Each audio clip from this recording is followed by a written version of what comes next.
Bonjour à tous, bienvenue pour la tactique du jour sur échec et pédagogie. Salut Romu. Salut Laurent, salut à tous. Alors aujourd'hui, une partie entre les joueurs Erler et Espig. Le trait est au blanc. Nous vous invitons comme d'habitude à mettre en pause la vidéo, à chercher par vous-même la solution, puis à remettre la vidéo en lecture pour que Romu puisse tout vous dévoiler. Alors, tout vous dévoiler, je ne sais pas, mais en tout cas, on va essayer de comprendre un peu ce qui se passe. On s'aperçoit rapidement que les Blancs sont beaucoup mieux développés et mieux mobilisés que leur adversaire. Les Blancs ont sacrifié un pion pour l'ouverture des lignes et notamment se placer de manière agressive sur la colonne F. On voit la dame H5 et la tour F1 qui ont un œil pas très sympathique vers le pion F7, qui est défendu uniquement par la tour G7. Le mat est défendu par la tour G7.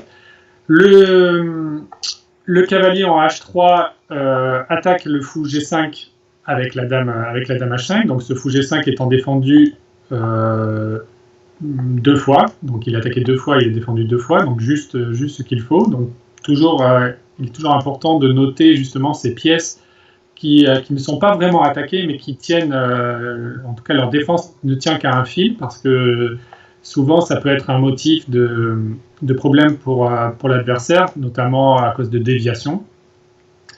Le fou C4 est plutôt bien placé, avec par rayon X toujours le pion F7 dans le viseur, même si bien sûr il y a un pion E6 au milieu, mais ce fou est assez puissant.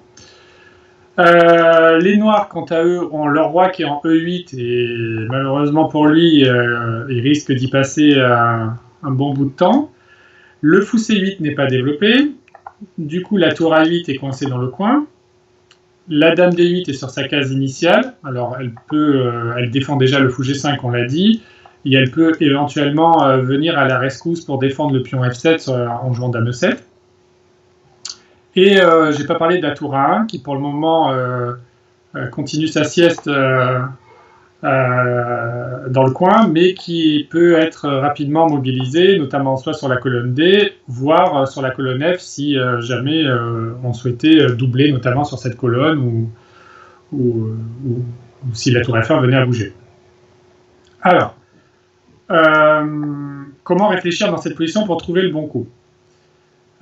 Ici, on a parlé donc de ce fou G5 qui ne tient qu'à un fil, et on voit également que le roi en E8 est dans le viseur de la dame H5, et donc ça donne des idées notamment sur la case F7.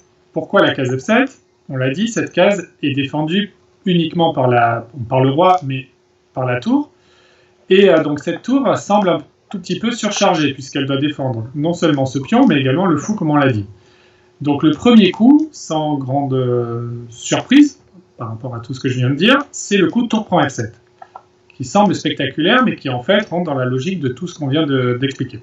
Oui, ce que ça montre surtout, c'est que si on a bien observé et bien analysé les signaux que nous envoie la position, on comprend la géométrie finalement de cette position et quelles sont les surcharges et ainsi de suite. Donc effectivement, c'est pas très surprenant.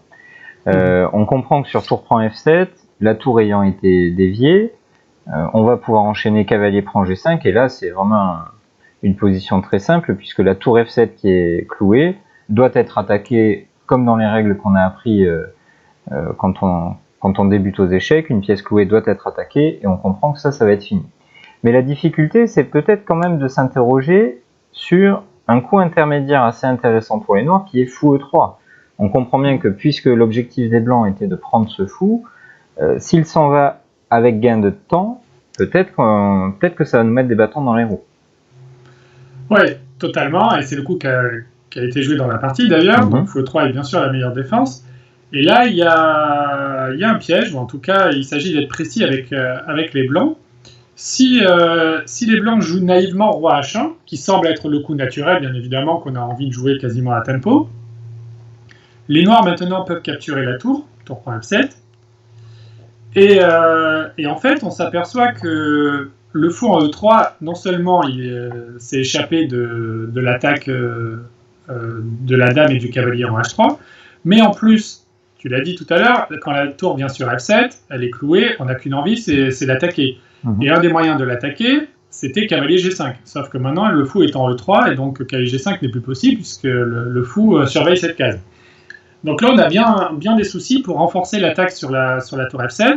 On pourrait regarder tour E1. Alors sur tour F1, oui, pardon. Ouais. Pardon. Sur tour F1, on peut jouer dame E7. Et on n'arrive pas à renforcer l'attaque sur la tour F7. Donc à cause de ce fameux fou E3 qui surveille la case G5. Et donc, on pourrait tenter tour E1 avec l'idée d'interroger ce fou en E3 et selon la case qu'il choisit pour s'enfuir, on pourrait avoir la possibilité fou G5. Mais cavalier G5, pardon. Mais en fait, les noirs ont même plusieurs défenses ici, mais la meilleure, c'est fou H6. On pourrait regarder fou D2 d'abord, peut-être, en se disant je vais rester sur la diagonale. Mais ça compliquerait inutilement les choses parce que la tour étant attaquée, il faut... on va la bouger, on va jouer tour D1. Alors pourquoi en D1 ? Non seulement parce que ça attaque le fou, mais également parce qu'on se place en face de la dame D8. Et après fou E3, le pion D7 se retrouve cloué, et donc on peut faire fou prend E6. Oui, on pourrait aussi dire que de toute façon, les blancs pourraient se rendre compte que leur attaque est en train de prendre l'eau et pourraient répéter les coups. Donc de toute façon, au bout d'un moment, ça obligerait à trouver le coup fou H6 que tu vas nous présenter après. Mais effectivement, avec les noirs, ce serait pas une très bonne idée quand même d'avoir tenté cette répétition, parce que fou prend E6, même si on va voir que peut-être que ça peut tenir pour les noirs, ça fait quand même un petit peu peur. Si on peut éviter ce genre de choses, c'est mieux. Ouais, ça fait peur, et surtout ça réveille le fou. Ça donne des thèmes supplémentaires à l'adversaire, ce qui est rarement une bonne idée quand on se défend. Et donc là, on est obligé de jouer dame E7 pour défendre la tour. Et en même temps, on attaque le fou E6. Là, le fou pourrait se retirer en D5, de façon à ne pas perdre de temps et attaquer la tour. Et après C6, qui semble plus ou moins forcé, les blancs ont la possibilité de jouer E6, avec une position très confuse, où en tout cas il va falloir se prendre la tête dans les mains et calculer plutôt précisément si on ne veut pas perdre immédiatement avec les noirs, mais avec les blancs aussi, parce qu'ils ont investi quand même une tour pour obtenir cette position. Donc la position est très tendue et chaque camp joue sur le fil du rasoir, mais en tout cas avec les noirs ça semble... je sais pas, ça a l'air peut-être plus difficile à jouer avec les noirs parce qu'ils défendent et forcément ils sont menacés de perdre à tout moment. Tout à fait. Et donc l'autre coup paraît un petit peu plus facile à calculer entre guillemets, c'est le coup fou H6. Donc ce qu'on peut comprendre avec ce coup-là, c'est que les noirs finalement offrent leur fou, mais seulement à condition que les blancs abandonnent le clouage sur lequel ils avaient construit toute leur attaque. Oui, c'est exactement ça. Le fou donc, doit être capturé parce que sinon les blancs ont juste une tour de moins. Donc après dame prend H6, les noirs maintenant n'ont plus qu'une qualité de plus, mais par contre ils se sont débarrassés de ce clouage assez pénible et donc maintenant ils peuvent organiser leur défense en jouant dame E7. Donc dame E7, la dame défend la tour, mais aussi le roi a une case de fuite éventuellement en D8, donc il est moins scotché au centre de l'échiquier. Là, par exemple, les blancs peuvent essayer cavalier G5 pour essayer de continuer leur attaque sans perdre trop de temps. Tour G7, on attaque le cavalier. Dame H5 échec pour essayer de garder encore une fois l'initiative. Roi D8, donc c'est ce qu'on disait, c'était une des utilités du coup de Dame E7. Et là, les blancs s'aperçoivent que leur attaque est loin d'être facile à mener. Alors, il faut regarder des idées toujours de sacrifice pour essayer d'ouvrir les lignes, comme cavalier prend E6, par exemple. Mais l'attaque semble insuffisante, après simplement D prend E6, tour D1 échec, donc c'était l'idée du sacrifice, ouvrir la colonne D, fou D7, dame F3, pour essayer de remobiliser la dame tout en attaquant la tour. Mais là, on peut jouer C6, qui ferme la diagonale. Oui, qui permettrait aussi, en cas de dame prend C6, voilà, tour C8, tour C7, voilà. On va renforcer notre défense. Alors tout ça, c'est pas évident à calculer, évidemment, longtemps à l'avance, mais le sentiment général, c'est que les blancs manquent un petit peu de pièces. Peut-être une ou deux pièces supplémentaires auraient aidé à finir cette attaque, mais là, on en a trop donné. Ouais, clairement. Et là, on voit que les noirs sont... toutes leurs pièces, toutes leurs pièces sont proches de leur roi et il n'y a aucune raison qu'il y ait un souci particulier pour eux. Et donc après C6, donc fou prend E6, on peut encore essayer de donner encore des pièces. Dame prend E6, dame F8 échec, c'était l'idée. Alors bien sûr, les blancs ramassent une tour, mais ils restent quand même avec une pièce de moins. Et après, par exemple, un coup de consolidation comme tour E8, de façon à avoir tour E7 pour vraiment bétonner le tout. Les noirs se retrouvent gagnants avec leur avantage matériel. Ouais, c'est ça, on comprend bien que les noirs, comme souvent, ont eu tellement de matériel d'avance qu'ils peuvent se permettre de rendre une tour ou une qualité et rester avec un net avantage une fois que l'attaque a été repoussée. Ok, donc tout ça, ça nous met quand même en garde contre le coup roi H1, puisque, on va remontrer un petit peu, il y avait quand même beaucoup de coups. Après, donc tour prend F7, on note notamment que ce fou va pouvoir faire énormément de travail, soit en contrôlant G5, soit en attaquant une éventuelle tour, soit en se sacrifiant sur H6, mais en déviant quand même la dame qui faisait le clouage. Donc, effectivement, fou E3 échec a l'air d'être un super coup de défense pour les noirs. Alors, qu'est-ce que tu vas nous conseiller pour quand même faire marcher cette attaque ? Alors, moi, je ne vais pas vous conseiller grand-chose, je vais juste vous dire ce que le joueur avec les blancs a joué, mais c'est le coup de tour F2. Donc, tour F2, ça peut être surprenant puisqu'on part l'échec en se clouant à la tour, mais en même temps, on fait un contre-échec, puisque la dame H5 maintenant fait un échec sur le roi E8. Et la tour F2, elle est clouée, mais pour le moment, elle est quand même encore sur l'échiquier et elle interdit au roi noir d'aller sur la colonne F. Donc elle participe quand même à l'attaque, même si sa mobilité est maintenant restreinte, elle a quand même une certaine utilité en contrôlant les cases de la colonne F. Tout à fait. Donc après tour F2, donc dame H5, la dame H5 fait échec. Là, il y a plusieurs coups qui viennent à l'esprit, enfin il y en a deux en tout cas. Dans la partie, roi E7 a été joué, mais on peut regarder ce qui se passe sur tour G6. Donc là, on fait dame prend H7. Donc, ce n'est pas pour prendre un pion, c'est bien sûr pour attaquer la tour. Donc, de façon toujours à garder l'initiative. Ça, je pense que tout le monde l'aura compris. On a une tour de moins, donc il vaut mieux faire des menaces. Donc après dame prend H7, on menace mat et on attaque la tour G6. Là, fou prend F2 échec. Là, on prend du roi. Alors, pourquoi on prend du roi ? Pour interdire la case G5 à la dame. Si on avait pris du cavalier, la dame noire aurait pu venir sur G5 notamment et défendre la tour et en même temps menacer mat en G2. Donc là, les noirs arrivent à se coordonner et en plus, ils ont du matériel d'avance et certainement une position gagnante. Donc attention à ça, il faut éviter ce genre de mésaventures. Finalement, c'est un petit peu... Pardon, je te coupe. Ouais. Finalement, c'est un petit peu le même type de réflexion qu'avant de jouer tour prend F7. C'est-à-dire, il faut prendre en considération ce que l'adversaire va tenter pour se sauver. Si on joue tour prend F7 en ayant raté fou E3, bon, on joue un petit peu au hasard. Et ici, c'est pareil. Si on prend du cavalier sans s'être demandé ce que va faire l'adversaire, on aura la mauvaise surprise dame G5. Donc, il faut toujours se demander ce que l'adversaire a prévu. Donc effectivement, garder le cavalier en H3, ça paraît très judicieux. Et là, tout à coup, cette tour, bien qu'elle paraisse libre, va être perdue.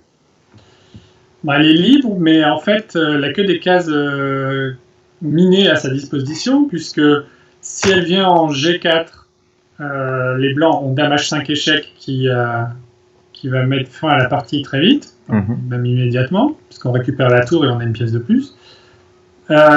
Et si la tour vient sur G5, en essayant de rendre un peu de matériel, bien sûr sur cavalier prend G5, les noirs reprendraient et seraient plutôt contents, mais on n'est pas obligé de prendre la tour immédiatement. Nous, ce qu'on veut, c'est pas gagner une qualité, c'est gagner la tour sèche, et on peut le faire avec le coup dame H8, roi E7 et dame F6 échec, qui ramasse la tour et donc qui permet aux blancs d'avoir une pièce de plus et une position complètement gagnante. Ouais, tout à fait.